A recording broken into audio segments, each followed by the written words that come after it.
सांस ही ब्रह्म है, सांस ही ईश्वर है। क्योंकि सांस है इसीलिए आप जीवित हैं, आप जीवित हैं इसीलिए आप सोच सकते हैं, आप सोच सकते हैं इसीलिए आप अपने जीवन में उसकी जो धार है अपने लिए फैसले ले सकते हैं, डिसीजन ले सकते हैं। अपनी धार को आप अपने सोच के माध्यम से या तो मोड़ सकते हैं, पॉजिटिव की तरफ ले जा सकते हैं या नेगेटिव की तरफ। तो सांस ही ईश्वर है, सांस ही ब्रह्म है। जब तक सांस है तब तक आप सारी चीज़ें कर पाएंगे। तो जब भी हम ब्रेथ वर्क की बात करते हैं तो हम ईश्वर तत्व को साधने की बात करते हैं। यानी ये तत्व हमारे भीतर तो है, ईश्वर बाहर नहीं है, ईश्वर भीतर ही है। ईश्वर भीतर है पर किस प्रकार है? ये वैसा ही है जैसे कि आप समुद्र को देखें और लहरें, एक नाव दूर से चलती आती दिखाई दे रही है। लहरें भी बहुत तेज़ हैं, कभी ऊपर कभी नीचे। जब लहर ऊपर जाती है तो नाव आपकी छुप जाती है, जो दूर से नाव दिखाई दे रही है वो छुप जाती है। पर जैसे ही लहर नीचे जाती है नाव फिर से दिखने लगती है। तो हमारे जीवन में भी ईश्वर का होने का या न होने का खेल इसी प्रकार चलता है। जिसकी लहर ऊपर चल रही है उसे ईश्वर नहीं दिखेगा, वो बोलेगा ईश्वर होता ही नहीं है। तो सारी नास्तिकता बस इसी बात की है।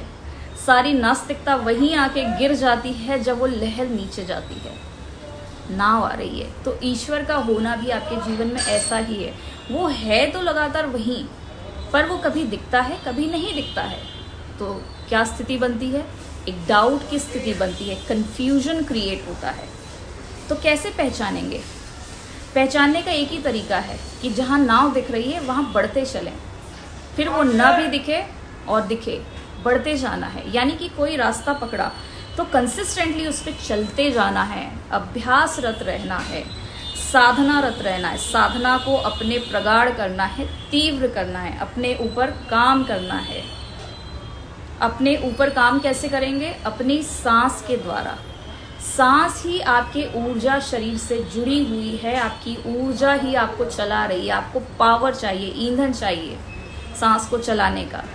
तो अब क्या होगा कि जब आप सांस चलाएंगे तो आपको अपना जो साधना है उसको पावर देना है। Your breathing is your power, so you need to give power to your breath. Be consistent, अपने साधना में कंसिस्टेंसी लानी है।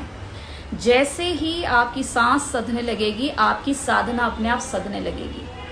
और जब साधना सधेगी तो जो नाव है जो दूर दिखाई दे रही थी आप उसके नज़दीक जाने लगेंगे, वो आपके नज़दीक आने लगेगी। यानी कि वो नाव बड़ी होने लगेगी। जो दूर से छोटी दिखाई देती थी अब वो बड़ी दिखेगी। ईश्वर की जो हमारे अंदर अनुभूति है वो भी इसी प्रकार की है। जैसे जैसे साधना में आगे बढ़ते हैं ईश्वर तत्व बढ़ता जाता है।